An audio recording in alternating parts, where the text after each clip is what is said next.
Dog trainers, what is up? This is Andrew Frazier, founder of Doggy Zone and the AlphA Academy for Dog Trainers, and I'm here to bring you real change, real results right now.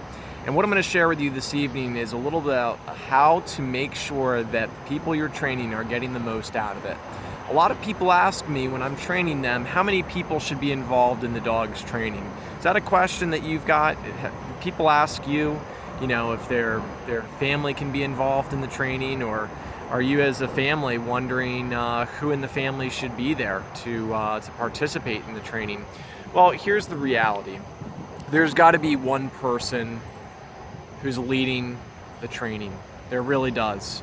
And I say that because in so many times I've seen multiple people trying to take on this role of leadership with the pet, and at the end of the day, not having one person in charge of it ultimately is a huge setup for failure.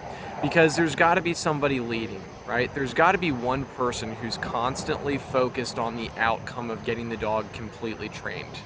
And if there's not, then it's very, very easy for people to shift blame and responsibility on other people in the family. So it's not that other people shouldn't be involved. It's just that there needs to be one person who is going to lead the process and the project of training the dog. And that process and project can always be handed off to somebody else whenever's necessary. But there needs to be one person who's maintaining it. Once you've established it, who's going to be that one person who's going to be leading the process and the project of getting the dog trained, then we can start to look at the chain of command and who else should be trained. Me personally, I think that it needs to be the significant others that are in the family. The wife or the husband, those need to be the primary people that are leading the training, with one of those people being, again, primarily responsible for it. But every single person in the family has to be part of the training at some level or another. See, what I've realized is if we don't teach the whole family how to behave, then the dog's never going to learn to behave for the entire family.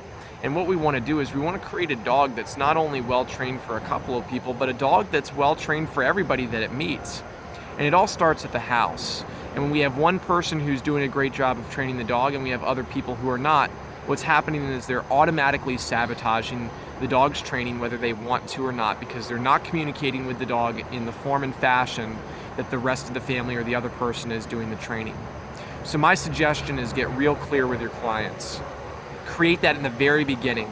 That should be part of your intake process, is making sure that you know everybody who's involved in the training or who's involved with the dog, and figure out what the plan is to get them involved with the training or not get them involved in the training.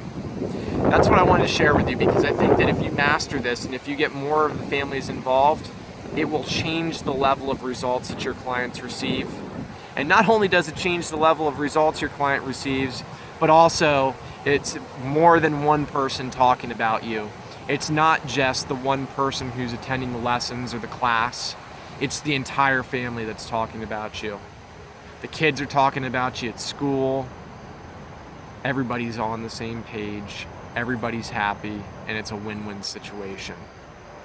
So think about that a little bit. I'd love to hear your comments, because I know there's some of you that disagree with me. And I like it when people disagree with me, because I think that there's always some great things that we can learn from each other. So anyways, if you found some value in this, go ahead and let me know. I'd love to hear your comments. Go ahead and share this with your friends and family. And I look forward to talking to you real soon. You have a better than great day.